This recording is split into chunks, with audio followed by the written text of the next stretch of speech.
سب سے پہلے تو یہ کہ پاکستان میں ہر سیاستدان انکلوڈنگ می اسٹیبلشمنٹ کے ساتھ رابطے میں تھا اور اسٹیبلشمنٹ کے ساتھ رابطے میں رہتا ہے. جو کہتا ہے کہ میں نہیں رہتا اس سے بڑا جھوٹا کوئی نہیں. وہ پاکستان کی پالیٹکس میں ہی نہیں ہے. یہ آپ کے بڑے بڑے صحافی جو آج کل جنہیں پی ڈی ایم کی محبت جاگی ہوئی ہے، سلیم صافی صاحب اور حامد میر صاحب اور اس قسم کے لوگ جن کے بارے میں ایک جنرل پرسیپشن ہے کہ یہ اینٹی اسٹیبلشمنٹ ہے. میں نے انہیں ہر تیسرے دن جا کے تو وہاں سے بریفنگ لے کے تو پھر اینٹی اسٹیبلشمنٹ موقف دیتے ہوئے دیکھا. شاید وہاں سے کہا جاتا ہے کہ آپ بولیں ہمارے خلاف، پتہ لگے کہ آپ کے ساتھ کون کون ہے، ہم لوگ آئیڈینٹیفائی کر لیں. پاکستان کے اندر پولیٹیشینز جو ہیں وہ اسٹیبلشمنٹ کے ساتھ رابطے میں ہوتے ہیں. ٹوٹتا کہاں پر مین مسئلہ ہے کہ ٹوٹتا کہاں پر ہے. اس کی 2-3 وجوہات ہوتی ہیں. جس بندے کی فائل نہ ہو وہ کسی بات پر سٹینڈ لے لے تو رابطہ ٹوٹ جاتا ہے. میری فائل نہیں تھی. یہ ایک ایکچوئل ریالٹی ہے. میں بڑا اوپنلی برملا کہتا ہوں. ایک آپ کی کرپشن کی فائل، ایک آپ کی ویمنائزنگ کی فائل اور ایک آپ کی ڈرنکنگ کی فائل یہ تیار کی جاتی ہے. اور پھر جب آپ کو بات کرنا چاہتے ہیں تو وہ آپ کے آگے رکھ دی جاتی ہے کہ نہیں جی آپ نے یہ کرنا، آپ نے وہ کرنا. اب وہ ان کی بدقسمتی، میری خوش قسمتی کہ میری ان تینوں میں سے کوئی نہیں ہے. نا میرے والد کی تھی. میری بات چل گئی اور وہ تعلقات ٹوٹ گئے. لیکن جہاں تک بتلانے کا ہے، میں برملا اس بات کا اظہار کر رہا ہوں کہ پاکستان کی اسٹیبلشمنٹ آج بھی ایک بڑی تعداد میں یہ کہتی ہے کہ رانا ثناء اللہ قاتل ہے. محمود خان اچکزئی نے، میں آپ کو اگلی بات بتا دیتا ہوں کہ پتہ نہیں اس تقریر کے اوپر اتنا واویلا کیوں مچا ہے. میں نے تو پرنسپل تقریر کی تھی کہ جو پاکستان کے اسٹیک ہولڈرز ہیں کم از کم ان کے بچے تو پاکستان نیشنل ہونے چاہیے، یا ہمارے ہاں کوئی ایسی لیجسلیشن ہونی چاہیے کہ ان اسٹیک ہولڈرز کی پراپرٹیز پاکستان سے باہر نہ جا سکیں. اس کے اوپر واویلا مچ گیا. میں تو بتایا کچھ نہیں ہے.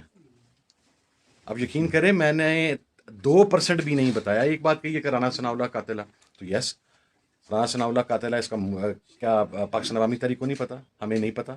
کیا انہوں نے نہیں بتایا؟ بتایا. اب وہ جس طریقے سے اسے سلوٹ مار لیتے ہیں، ان کی مجبوری ہے یا ضمیر گیا ہوا ہے سر و صحت پہ، تو میں کچھ کہہ نہیں سکتا. لیکن اسی طرح میں ہوں. میرے انٹائی اس وقت اگر رانا ثناء اللہ ان کے ساتھ چل رہا ہے یا پی ایم ایل این یا پی ڈی ایم چل رہی ہے تو یقیناً میرے حوالے سے رپورٹیں انہیں دیتے ہوں گے.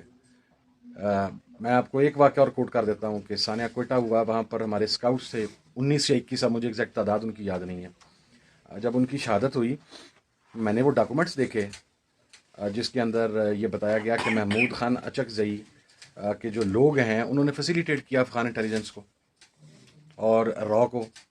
ان کو پیسے دیے گئے اور نتیجہ کیا ہوا کہ ہمارے وہاں پر جو ہماری ٹریننگ کے اوپر جوان تھے وہ 19 یا 21 ایگزیکٹ مجھے تعداد نہیں، وہ شہید ہو گئے. اچھا، اب وہ فائل ہم تک کیسے پہنچ جاتی ہے؟ ہمیں کہتے ہیں یا ہمیں کہا جاتا ہے یا محمود خان اچکزئی کو کہا جاتا ہے یا نواز شریف کو یا کسی کو بھی، آپ بولیں. میرا سمپل سوال یہ ہے کہ جب آپ کو پتہ ہے کہ ایک آدمی وہ 20-25 سیکورٹی کے جوانوں کی شہادت کا اسٹریٹ اوے رسپانسبل ہے، تو آپ خود اس سے کیوں نہیں آنی ہاتھوں سے نپٹتے؟ یہ فضل الرحمان خلیل صاحب جو ہیں، ان کے بارے میں ایک رپورٹ ڈان اخبار میں چھپی. ایس آئی کی کانفیڈینشیل رپورٹ ڈان کے پاس نہیں جا سکتی، اتنا تو آپ بھی سارے سمجھتے ہیں. وہ چھپی کہ اسلام آباد کا ایک مدرسہ ہے جہاں پر سوسائڈ بامبر تیار کیے جاتے ہیں. اس کے اندر ان کے ٹیچرز کے نام آئیڈینٹیفائی کیے گئے، جو سوسائڈ بامبرز پکڑے گئے ان کے نام آئیڈینٹیفائی کیے گئے. اور یہ سارا کچھ کر لینے کے بعد آج وہ فضل الرحمان خلیل صاحب کن کے دسترخوان پر بیٹھ کے کھانا کھا رہے ہوتے ہیں؟ آپ اسلام آباد میں اکثر رہتے ہیں، جا کے چیک کر لیں.